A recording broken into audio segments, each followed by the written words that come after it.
Comment est-ce que vous avez réagi, Monsieur Bolquilesque, à l'écoute de cette annonce de déchéance de nationalité pour les binationaux?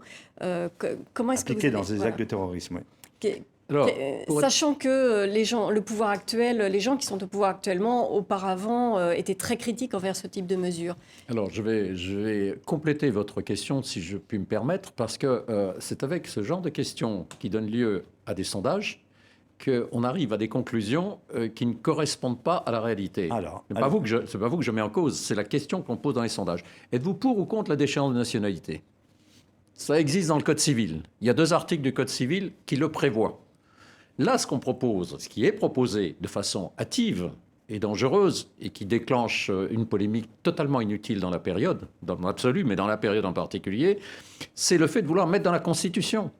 Parce que la Constitution, elle a un article 34 qui dit quel est le domaine de la loi. Et dans le domaine de la loi, il y a la nationalité. Et le projet de loi constitutionnelle qui a été annoncé vise à rajouter la nationalité, notamment, etc. Et c'est là qu'on introduit la binationalité. Or, ça n'est pas utile dans la mesure où c'est déjà dans 2 articles du code civil. et vous dites que c'est dangereux.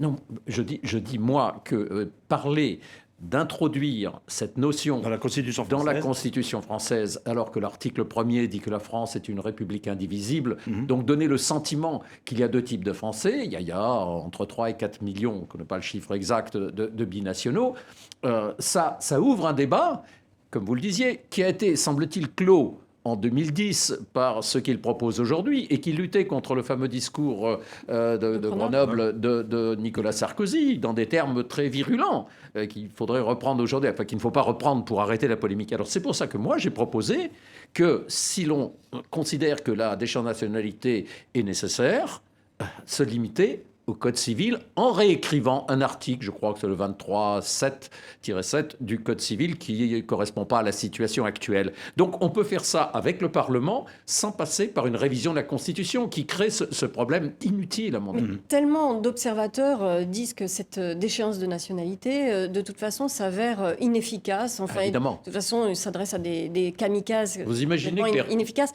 Donc, à votre avis, ce que je voudrais savoir, c'est vous, pour quelles raisons on est allé chercher cet argument-là? Pour quelles raisons c'est venu sur le tapis? Est-ce que c'est totalement des calculs politiciens? Il y a plusieurs hypothèses. L'hypothèse, c'est que ça a été mal préparé. C'est la meilleure hypothèse.